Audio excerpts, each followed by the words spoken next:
오늘은 성령의 9가지 열매 중에 7번째 열매인 충성에 대해서 살펴보는 시간을 갖도록 하겠습니다. 지난 주일은 자비와 양선에 대해서 우리가 살펴봤습니다. 선한 마음 또 선한 행동의 이 균형이 정말 중요하다.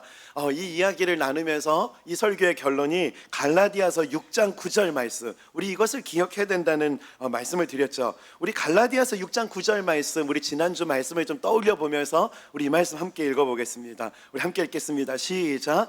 우리가 선을 행하되 낙심하지 말지니 포기하지 아니하면 때가 이름에 거두리라. 선한 마음 또 선한 행동, 참 이게 중요하다는 건 알지만 이게 정말 쉽지 않다는 겁니다. 이 선한 마음으로 선한 행동을 하는 그 과정 속에는 낙심이 찾아올 수 있다. 주님은 이런 상황을 너무나 잘 알고 계십니다. 그래서 우리가 기억해야 되는 거, 포기하지 말라. 포기하지 않고 나아가면은 반드시 성령의 열매가 우리의 삶 가운데 맺히게 될 것이다. 오늘 설교를 시작하면서 이 약속을 붙들 수 있는 저와 여러분 될 수 있기를 간절히 바랍니다. 사실은 이 자비와 양선의 균형이 무너지는 모습을 보면은 대부분은 행동이 무너지는 게 아니라 마음이 무너진다는 것을 보게 됩니다. 행동은 어떻게든지 꾸역꾸역 할 수 있는데 사실은 이 마음이라는 게 이게 꾸역꾸역 하는 게 이게 어렵더라고요.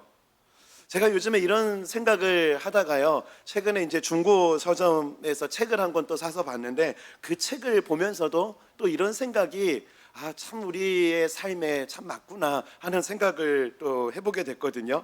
최근에 중고 서점에서 알랭드 보통의 왜 나는 너를 사랑하는가, 이 책을 구입해서 보게 됐습니다. 제가 이 책을 구입하게 된 거는요, 이 책 표지를 딱 넘기는 순간 우리 둘 사랑은 영원하자, 그 젊은 연인들이 이 책을 이렇게 같이 읽었던 것 같아요. 그런 연인들이 읽었던 흔적을 보면서 이제 웃음을 지으면서 참 이 책을 사게 됐거든요. 그러면서 이 이야기를 썼던 이 두 사람은 지금도 사랑하고 있을까? 아니면 헤어졌을까? 이런 생각이 들었습니다.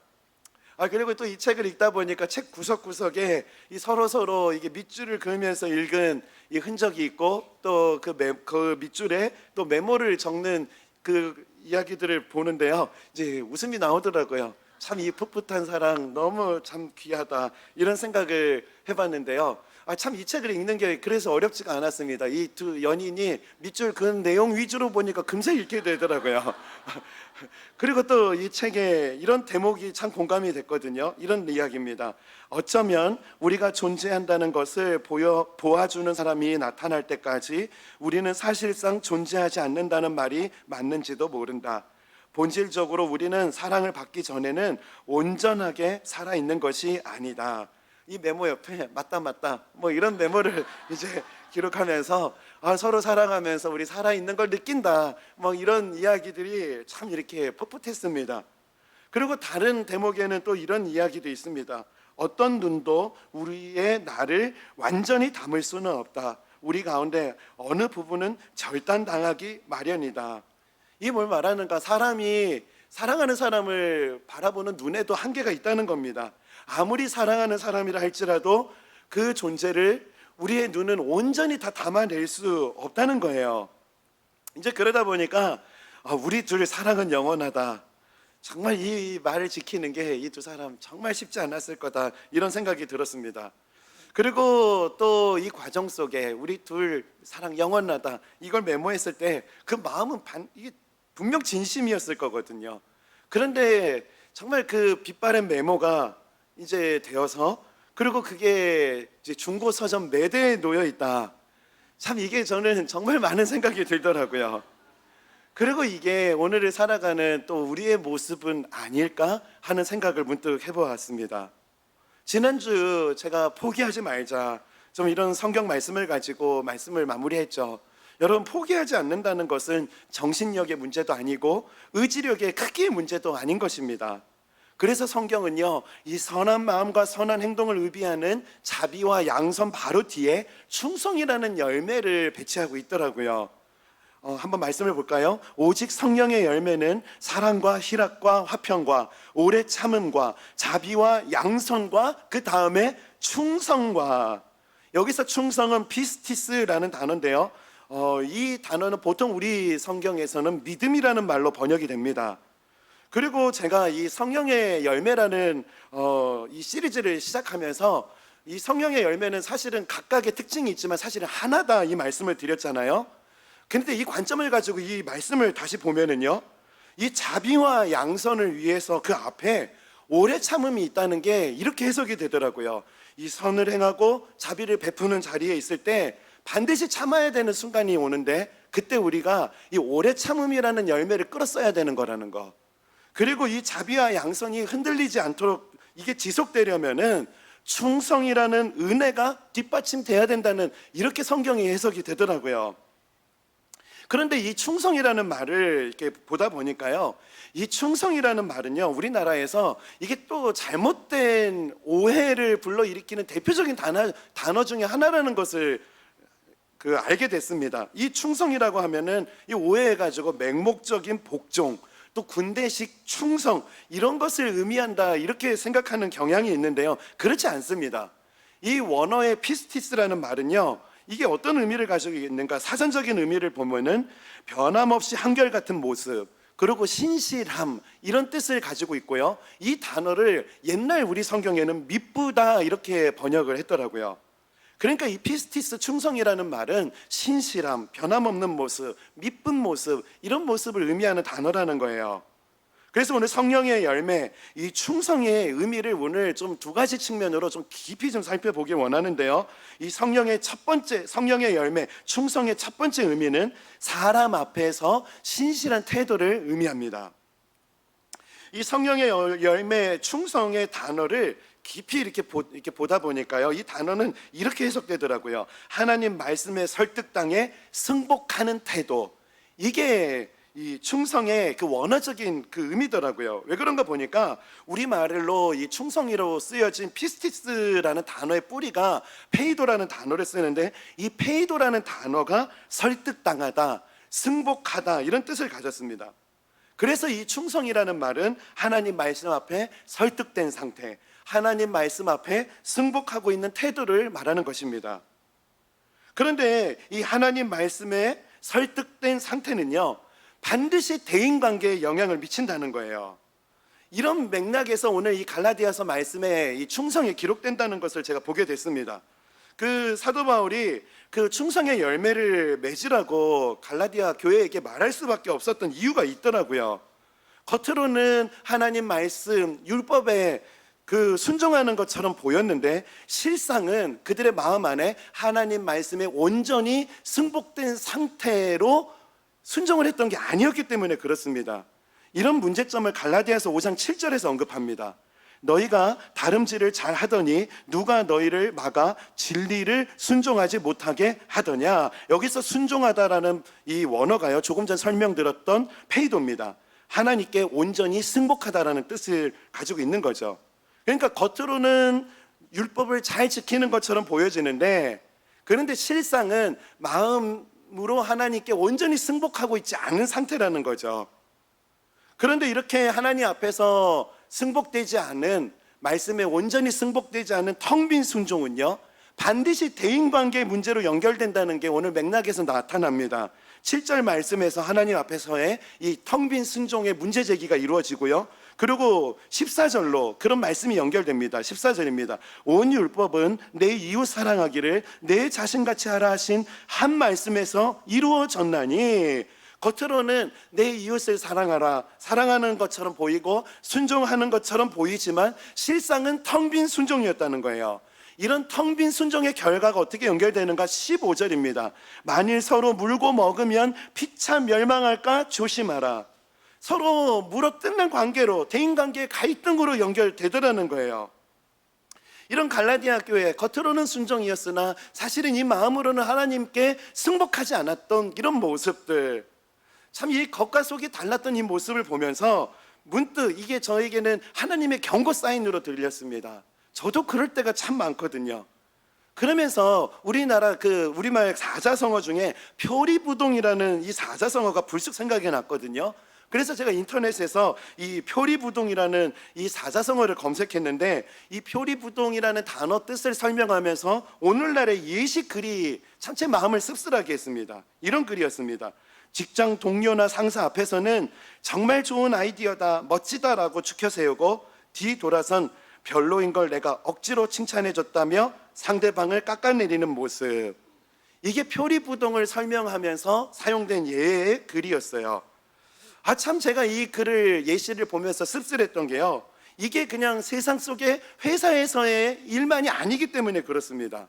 참 이런 모습을 저는 교회에서 정말 많이 봤어요. 그리고 제가 참 이런 유혹에 빠질 때가 정말 많다는 것을 부인할 수가 없습니다. 초대교회 그렇게 말씀을 잘 지키고 율법을 강조했던 갈라디아 교회의 모습에도 이 표리부동이라는 사자성어에서 자유로울 수가 없었다는 거예요. 그래서 이 교회를 섬기는 과정 속에서 신앙생활하면서 저 자신을 위해서, 그리고 교회 안에서 이루어지는 관계를 위해서 날마다 하나님 앞에 간절히 기도할 수밖에 없습니다. 하나님, 제가 성도님들을 섬기는 이 섬김이 표리부동이 되지 않게 하여 주옵소서. 진실한 마음, 진실한 태도가 될 수 있도록 저에게 은혜를 주옵소서. 담임 목사와 부교육자의 관계가 피스티스의 관계가 되게 하여 주옵소서. 마음에서부터 하나님 앞에 승복하는 이 말씀에 순종하는 마음으로 서로를 그렇게 신실하게 대할 수 있는 관계가 되게 하여 주옵소서. 그리고 또 기도합니다. 우리 성도님들 서로 간의 이 관계가 정말 서로를 신실하게 대할 수 있는, 충성이 이루어질 수 있는 은혜를 허락하여 주옵소서. 날마다 이 기도를 드리고요, 그리고 돌아서면은 또 억지로 칭찬했다, 이런 표리부동 할 수 있는 유혹이 제 안에 너무 많더라고요. 기도 드리고 나서 또 표리부동할 수 있는 이 유혹이 제 안에 꿈틀거린다는 것을 제가 부인할 수가 없습니다. 그래서 날마다 표리부동하지 않도록 제가 뼈를 깎는 노력을 하고 있습니다. 여러분, 그 믿음으로 산다는 것은 충성할 수 있는 은혜를 구했으니까 주실 줄 믿습니다 하고 끝, 이게 아니에요. 충성할 수 있는 은혜를 구했다면은요, 피차간에 서로 신실할 수 있는, 진심으로 신실할 수 있기를 노력하는 애씀으로 연결되는 것, 여러분, 이것이 건강한 믿음 생활하는 모습이라는 것을 저와 여러분이 기억할 수 있게 되기를 바랍니다. 여러분, 이런 믿음의 모습이 우리 교회 문화가 되기를 바랍니다. 제가 어떤 교회에 그 세미나를 가게 됐는데요, 최근에 그 세미나를 인도하기 전에 이제 한 장로님께서 저에게 이런 부탁을 하시는 거예요. 목사님, 이 찬양대와 성가대의 세미나 하실 때 좀 연습을 좀 많이 해야 된다, 이 말을 좀 꼭 해주시면 좋겠습니다. 이제 예라고 답하기도 그렇고 제 강의 안에는 그게 없었으니까 좀 머뭇 그럴 때 또 한 가지 부탁을 하셨어요. 그리고 각기 은사에 맞는 곳에서 섬기는 것이 덕을 세우는 것입니다. 이거를 좀 잘 좀 얘기해 주십시오. 저에게 이걸 부탁을 하셨거든요. 이걸 어떻게 이제 세미나 때 이걸 얘기를 해야 될까, 이렇게 고민하면서 이제 세미나가 시작됐습니다. 이제 저를 소개하시기 위해서 장로님이 나오셔서 이제 말씀을 시작하시는데, 찬양팀 성가대를 위해서 이제 격려의 말씀을 하시면서, 난 우리 교회 찬양팀, 우리 교회 성가대 찬양만큼 은혜로운 찬양을 들어본 적이 없다, 이렇게 격려를 하시는 거예요. 제가 그 말씀을 들으면서 불쑥 그런 생각이 들었어요. 아니, 이게 저한테 말씀하셨던 거랑 이게 좀 다른데? 그러면서 또 하나 불쑥 들어온 생각이, 지금 장로님이 애쓰고 계시는구나, 그 애씀이 느껴지는 거예요. 그 찬양팀 성가대를 향해서 정말 은혜 받았다고 하는 그 고백에 장로님 그 고백이 진심이라는 게 느껴졌습니다. 그러면서 동시에 조금 연습을 더 하면 좋겠다 하는 마음도 있으신 거예요. 이 마음으로 또 격려하는 이 두 마음이 다 진심인데, 그 사이에 장로님이 너무나 치열하게 또 고민하시고 노력하셨으니까 이렇게 성가대 찬양팀을 또 발전할 수 있는 이런 세미나를 또 마련하신 거 아니겠습니까? 제가 이게 깨달아지면서요, 참 이 성도들과의 관계 속에서 신실할 수 있도록 노력하는 모습이 저 멀리 있는 뜬구름 잡는 이야기가 아니구나, 바로 저 장로님의 모습 같은 모습이 정말 그런 애씀의 모습이구나 하는 것을 깨닫게 되었습니다. 이 사도 바울은 충성의 이야기를 열매를 말씀하기 앞서서 이 서로 간에 이 피차 간에 이 충성의 열매를 맺기 위해서는 노력이 필요하다는 것을 강조합니다. 이 충성의 열매를 맺으라 말하기 앞서서 이런 말씀이 기록됩니다. 갈라디아서 5장 13절인데요. 우리 이 말씀 다 함께 한번 읽어보겠습니다. 시작. 형제들아, 너희가 자유를 위하여 부르심을 입었으나 서로 종노릇하라. 예, 사랑으로 서로 종노릇하는 것, 이게 하나님께서 기뻐하는 모습이다. 피차간 서로 노력해야 된다. 이 충성이라는 신실한 이 관계의 열매가 맺히기 위해서는 서로 노력을 통해서, 서로 애씀을 통해서 이 하나님께서 그 애씀 가운데 신실하게 살아갈 수 있는, 그렇게 관계 맺을 수 있는 은혜를 부어주신다. 참 이것을 말씀하고 있더라고요. 자, 이런 측면에서 저와 여러분이 날마다 하나님 앞에 구해야 될 기도가 있습니다. 하나님, 저의 신앙생활이 표리부동이 되지 않게 하여 주옵소서. 진실할 수 있기를 원합니다. 하나님 말씀으로 서로 사랑하라는 이 말씀에 순종하는 이 순종이 텅 빈 순종이 아니라 진실한 순종이 될 수 있기를 원합니다. 날마다 주님 앞에 이 은혜를 구하셔야 돼요. 제가 이 기도를 우리가 날마다 해야 된다, 이 대목을 원고를 치고 있던 중에요, 제가 고등학교 시절 다녔던 교회의 그 지하 기도실 그 풍경이 생각이 나더라고요. 캄캄한 지하 기도실에 있다 보면은 구석구석에서 집사님 또 우리 권사님들 기도하셨는데요, 그렇게 한참 기도하시다가 그렇게 눈물을 지으시면서 이곳저곳에서 그 불렀던 찬양 중에 한 곡인데요, 권사님들 기도하실 때 이런 찬양 많이 부르셨어요. 주여 진실하게 하소서, 오늘 하루 순간을 주가 주신 힘으로 승리하기 원하네. 주여 나를 진실하게 하소서. 우리 이 찬양 한번 같이 불러볼까요?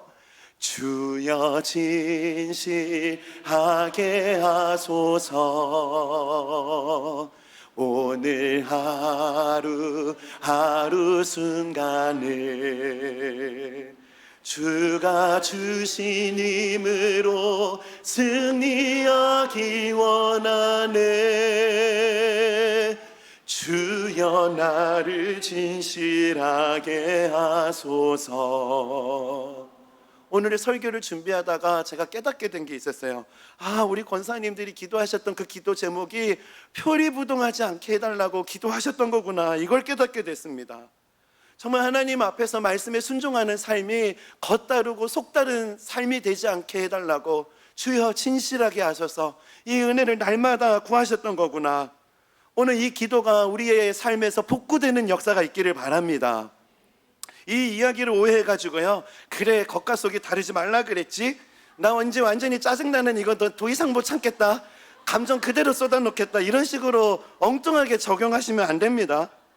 여러분이 하나님 말씀 앞에서의 온전히 승복된 태도, 여러분 이것이 중요하다는 거예요. 오히려 서로 사랑하라, 이 말씀 앞에서 이 사랑이 진실한 사랑이 될 수 있기를 하나님 앞에 기도하는 겁니다. 이 말씀대로 순종하는 것, 이 순종이 진실한 순종이 될 수 있도록 하나님 앞에 은혜를 구해야 된다는 거예요. 이 은혜를 구하며 나아갈 때 진실함으로 서로 사랑할 수 있는 은혜 주실 줄 믿습니다.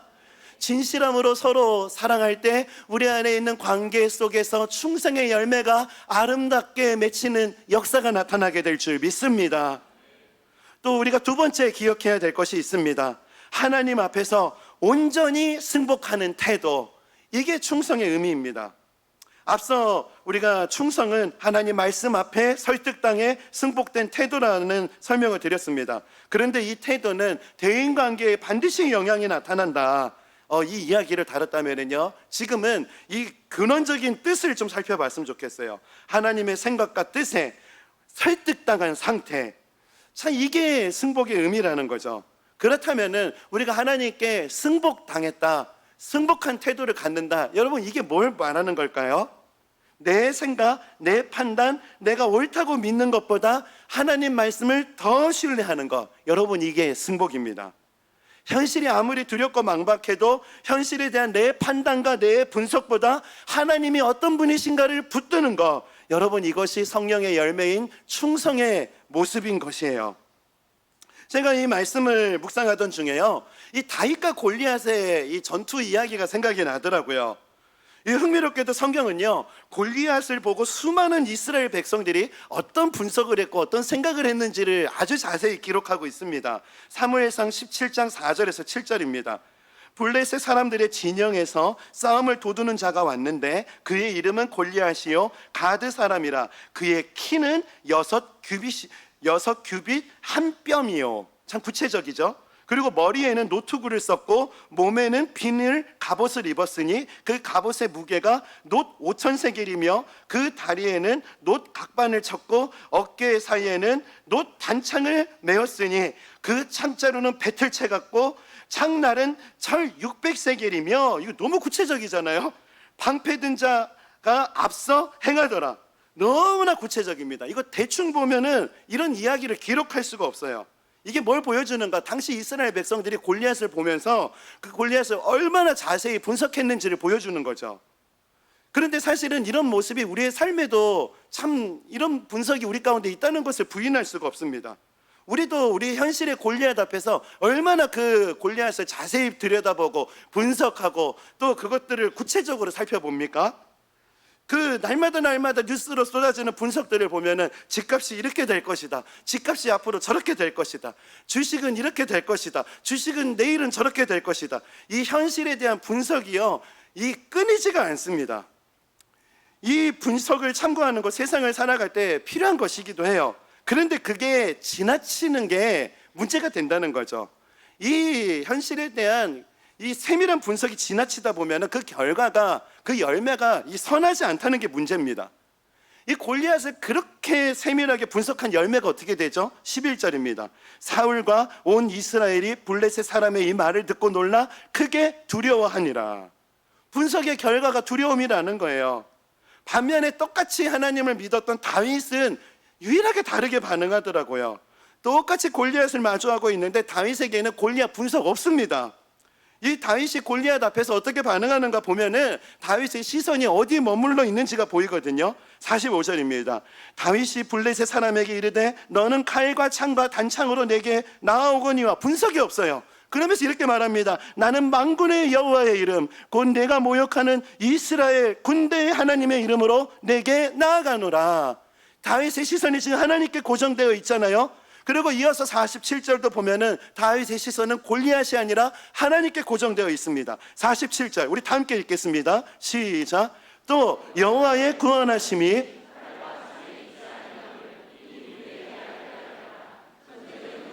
속한 것인즉 그가 저희를 우리 손에 넘기시리라. 예, 여기서도 여호와, 전쟁은 여호와께 속한 것인즉. 지금 골리앗 앞에서 다윗이 골리앗 분석이 없고 여호와 하나님 계속 고백을 하더라고요. 제가 그래서 사무엘상 17장에서 골리앗을 마주하고 다윗이 얼마나 여호와 하나님을 고백했는지를 하나하나 세봤습니다. 그랬더니 무려 9차례나 그 하나님에 대한 이야기를 하고요, 골리앗이 언급된 거는 고작 2번이더라고요. 지금 이게 뭘 보여주죠? 골리앗을 마주하고 있을 때 그 다윗에게는 골리앗이 주는 두려움보다 그 골리앗보다 크신 하나님, 그 하나님 앞에 승복된 상태에 있었다는 것을 말하는 거 아니겠습니까? 그 결과가 9대2예요 9번이나 하나님에 대한 그 선포를 하고 고작 2번 골리앗을 말하더라는 겁니다. 그런데 반대로 똑같이 하나님을 믿었던 이스라엘 백성들의 입에서는 단 한 번도 하나님에 대한 언급이 없다는 거예요. 골리앗의 갑옷은 이렇고 저렇고 무게는 이렇고 저렇고 대한 이야기를 분석하는 동안에 하나님에 대한 모습, 하나님에 대한 고백은 전혀 찾아보기가 어려웠습니다. 왜 이렇게 될까요? 지금 이스라엘 백성들은 하나님을 믿고는 있지만 그 골리앗에게 승복되었기 때문이에요.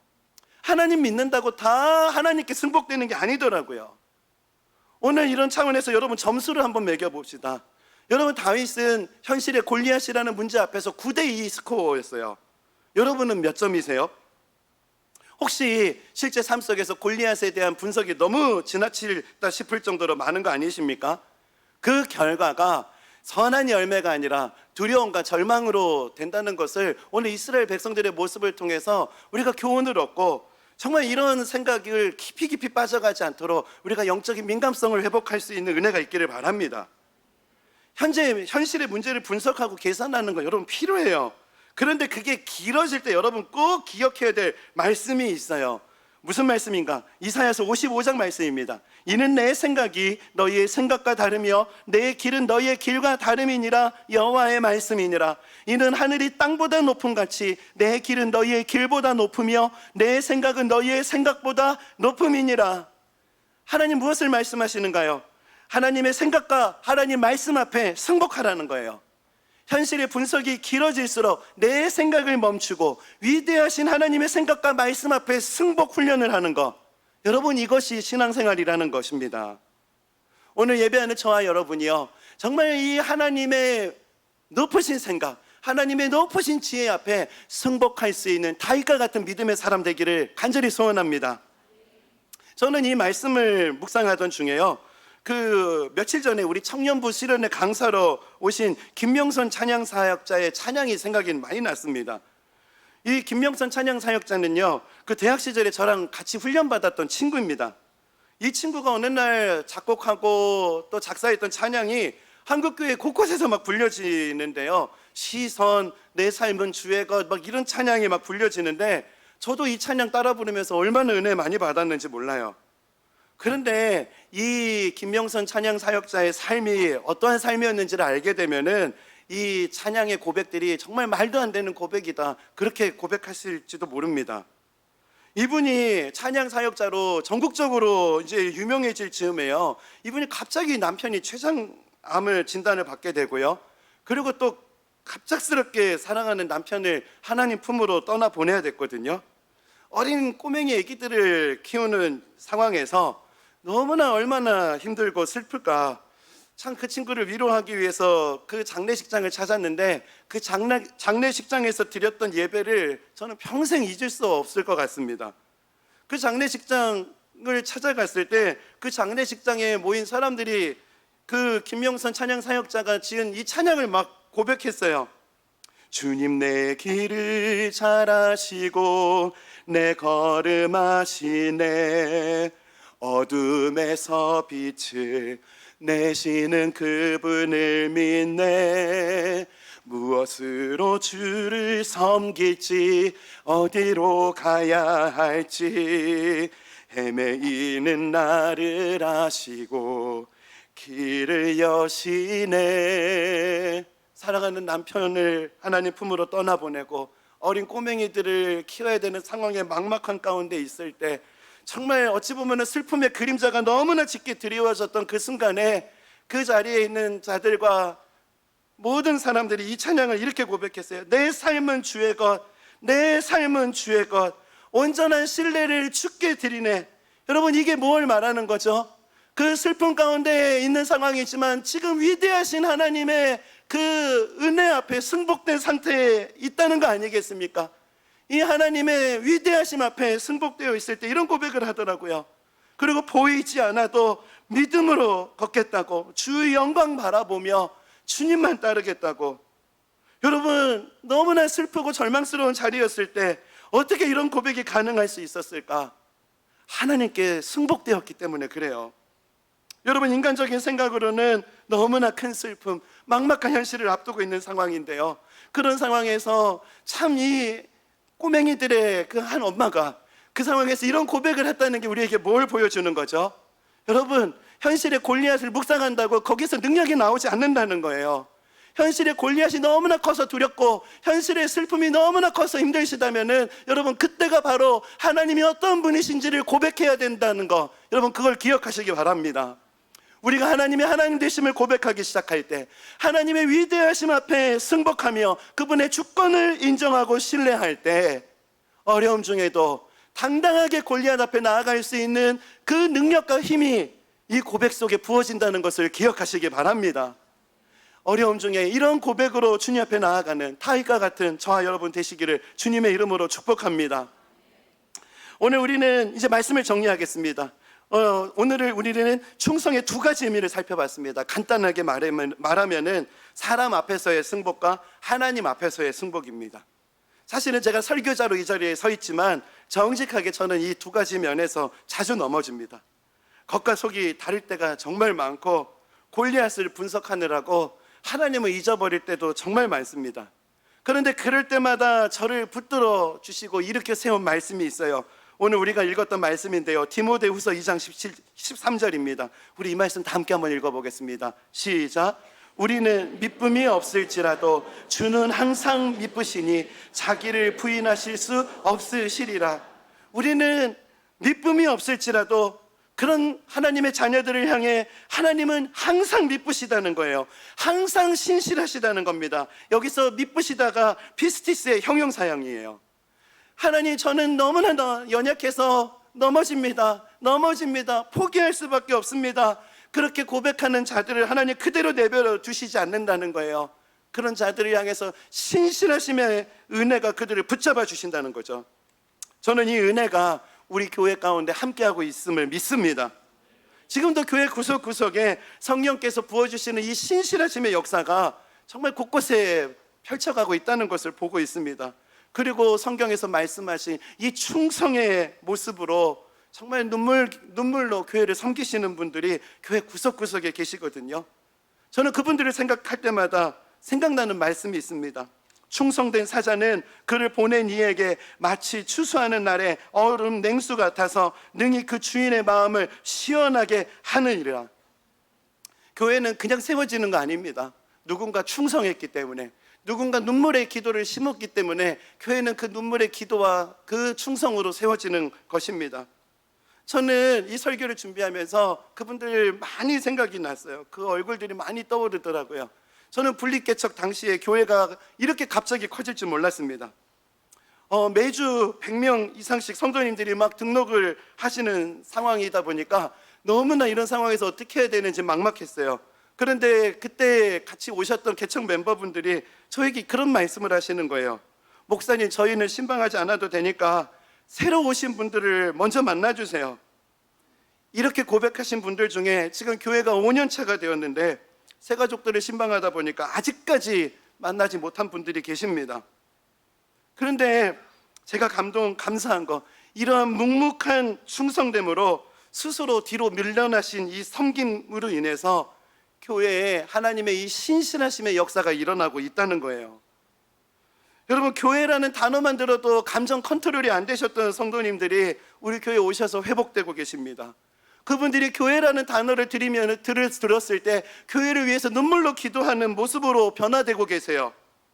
이미 마음으로는 끝이다 라고 결론을 내린 가정들이 우리 교회에 와서 하나님의 은혜를 경험하고 서로를 긍휼히 여기면서 가정이 다시 살아나고 회복되는 역사들이 이곳저곳에서 일어나고 있어요.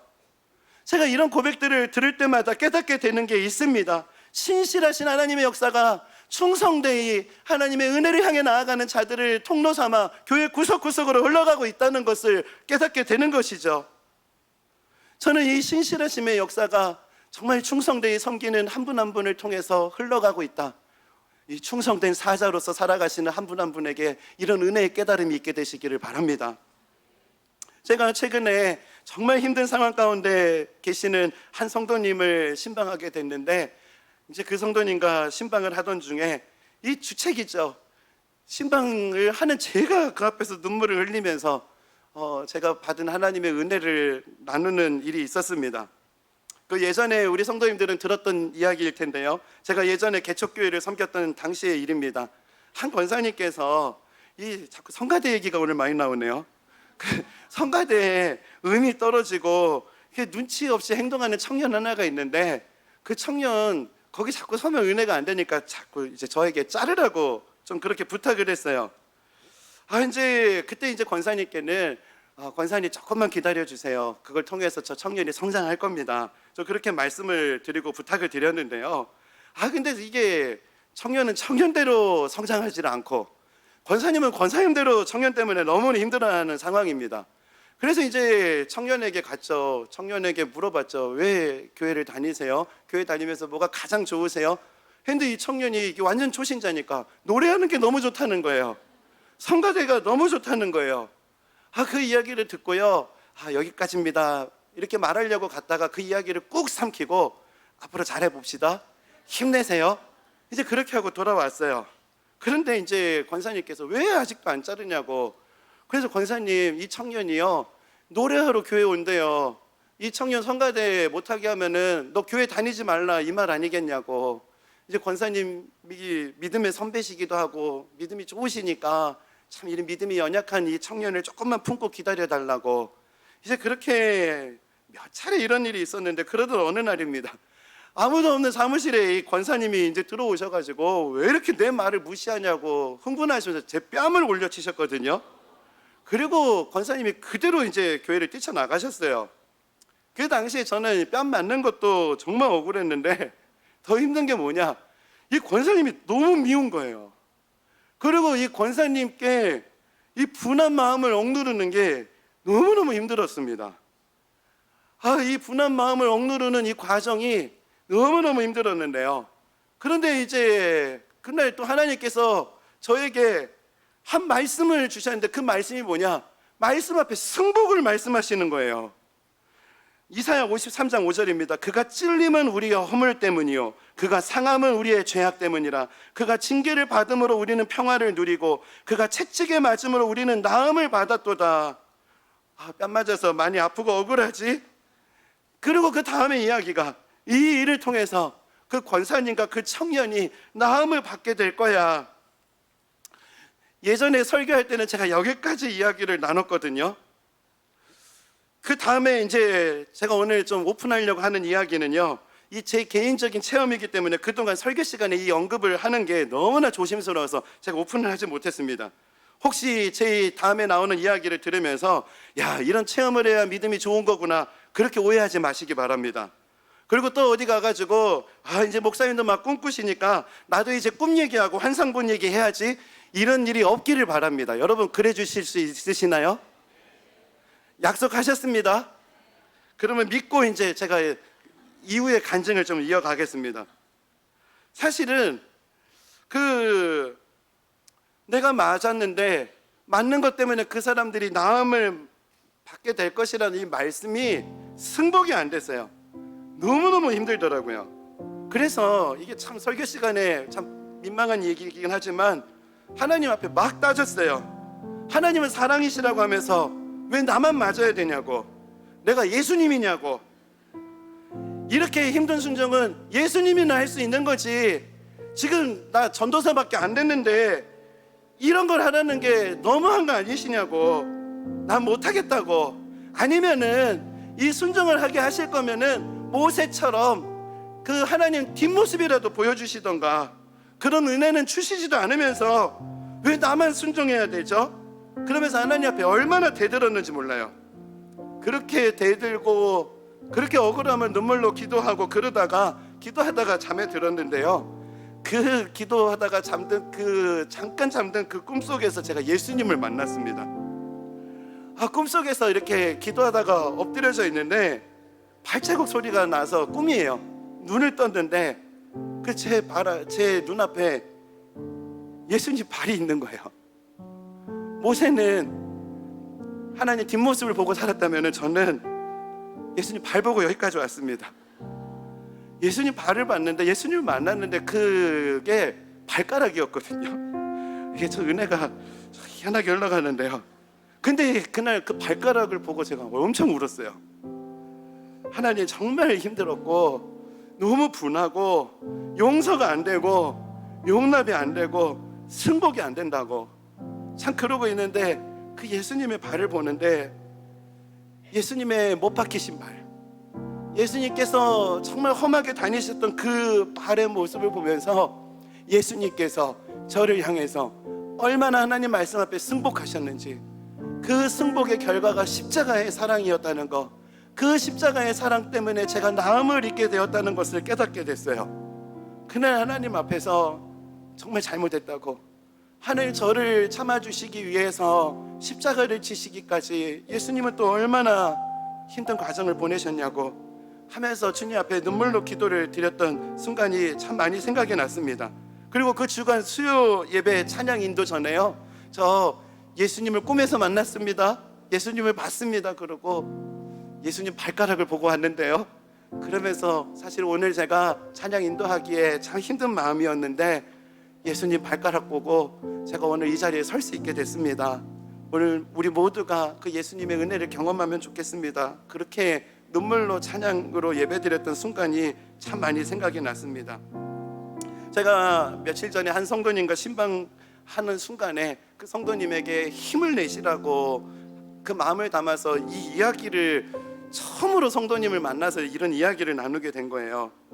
그 과정을 통해서 하나님 저에게 깨닫게 해주신 게 뭐냐, 나에게는 미쁨이 없지만 주는 항상 미쁘시니, 신실하신 주님의 은혜였습니다. 여러분, 지난 주일날부터 우리가 계속 부담스러운 말씀을 듣잖아요. 우리가 선을 행하되 낙심하지 말지니 포기하지 아니하면 때가 이름에 거두리라.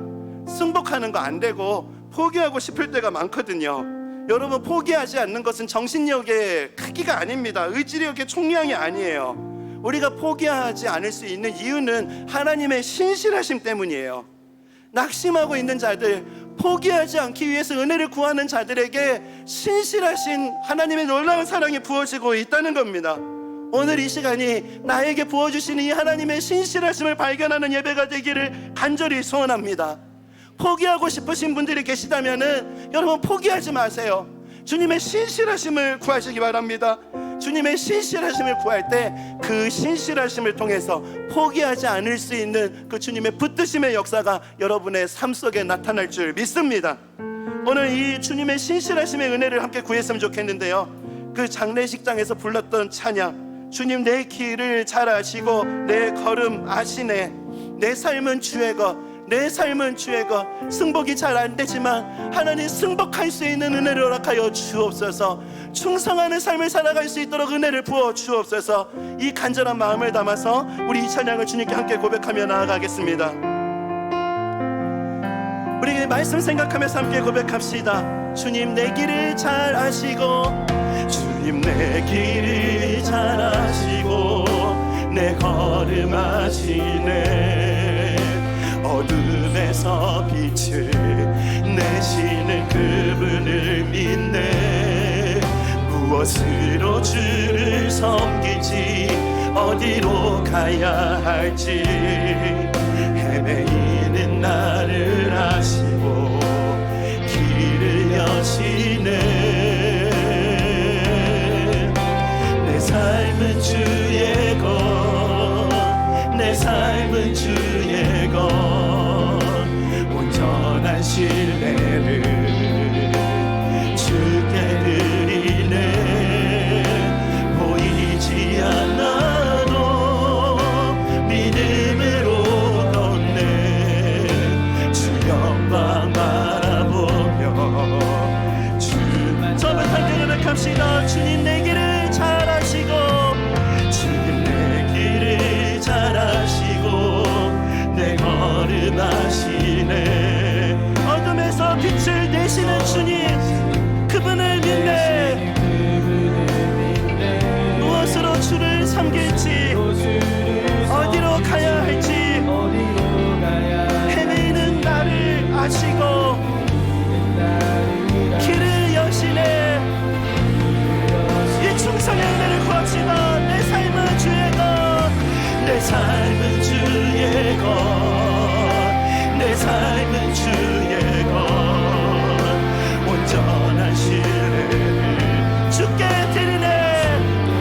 위대하신 하나님, 보이지 않아도 믿음으로 걷네, 믿음으로 걷네. 주 영광 바라보며 끝까지 포기하지 맙시다. 우리 자신에게 선포합시다. 좁은 길을 따르라, 좁은 길을 따르라. 승리의 주, 영원한 생명 대신에 위대하신 주님, 이 시간 주님을 바라봅니다. 고난 중에 순종을 애원하며 너의 모든 삶 맡겨. 우리 다시 한 번 더. 좁은 길을 따르라, 좁은 길을 따르라. 승리의 주, 영원한 생명 대신에. 여러분 믿음으로 고백합시다. 고난 중에 순종을 배워가며 온전한 승복, 너의 모든 삶 맡겨드리라.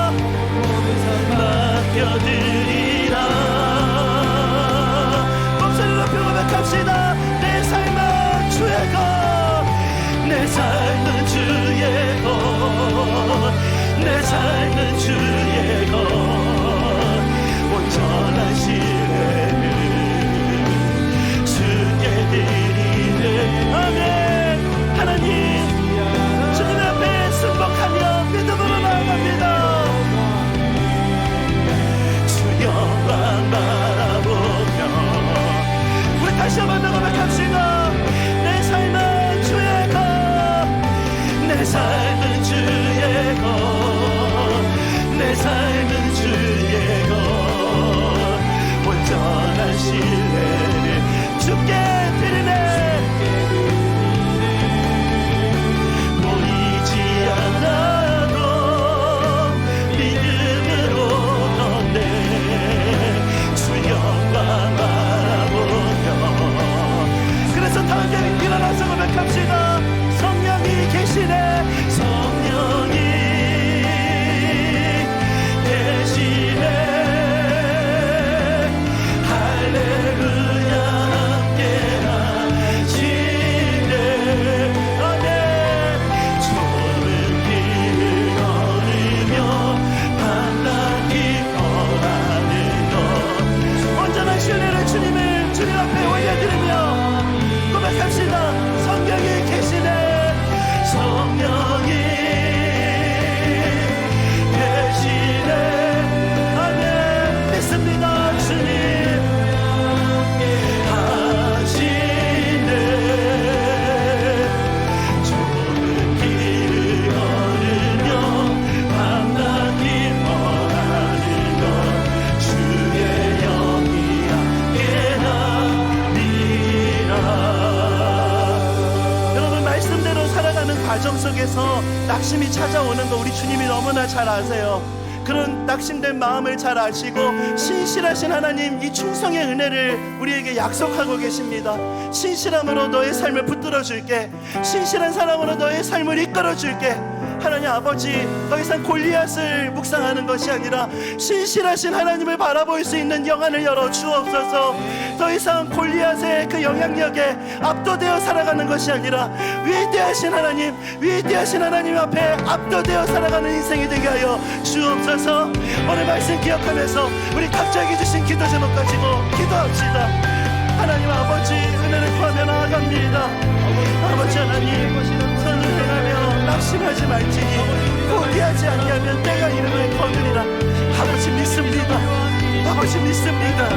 아버지, 현실에 골리앗 앞에서 골리앗이 너무나 크다, 골리앗이 너무나 강하다, 이것을 분석하는 것을 내려놓고 아버지 하나님, 아버지 위대하신 하나님을 바라볼 수 있는 다윗과 같은 믿음을 우리에게 허락하여 주옵소서.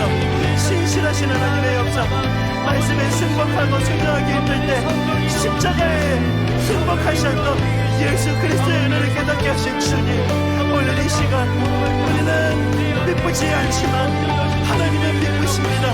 고백할 수 있는 이 주님의 신실하심을 오늘 예배하는 영혼들이 이 은혜를 경험하게 하여 주옵소서. 이 은혜 위에 서게 하여 주옵소서. 하나님 아버지, 십자가를 바라볼 때마다 그 하나님의 뜻 앞에 승복하셨던 예수님의 모습을 기억할 수 있는 저희들이 되게 하여 주옵소서. 예수님의 그 순종을 통해서 우리가 나음을 입게 되었다. 아버지 하나님, 오늘 바라는 것은 이 신실하심 하나님의 은혜를 통해서 나음을 입었다 고백할 수 있는 역사가 오늘 예배하는 영혼들 가운데 나타나게 하여 주옵소서. 모든 두려움은 떠나가고 하나님이 주시는 그 담대한 믿음으로 다윗처럼 나아갈 수 있는 힘을 얻게 하여 주옵소서. 아버지 하나님, 선을 행할 때 낙심하지 말지니 아버지, 그런데 너무나 낙심이 됩니다. 아버지, 저는 참 이 충성되이 살아가기에는 너무나 겉과 속이 다를 때가 많았고 아버지, 그런 우리의 모습을 직면할 때마다 정죄감이나 낙심으로 빠져들 때가 있지만 그럴 때 우리를 넘어지지 않게 하기 위해서 찾아오시는 미쁘신 하나님의 은혜, 오늘 예배하는 영혼들 가운데 나도 너를 정죄하지 않는다 말씀하시는 이 신실하신 하나님의 사랑이 부어지게 하여 주옵소서. 아버지, 이 은혜의 능력이 한순간 한순간을 살아갈 수 있는 힘이 되게 하시고 이 능력으로 끝까지 십자가의 길을 걸어가는 하나님의 사람들이 다 될 수 있도록 하나님 이끌어 주시옵소서. 우리 주 예수 그리스도의 은혜와 하나님 아버지의 다함없는 사랑하심과 성령 하나님의 감동감화 위로 교통하심의 역사하심이 오늘 주신 말씀을 마음에 받고 힘 얻어 달려가기로 다짐하며 예배하는 모든 주의 자녀들 머리 위에 지금부터 영원까지 항상 함께 하시기를 간절히 축원하옵나이다. 아멘.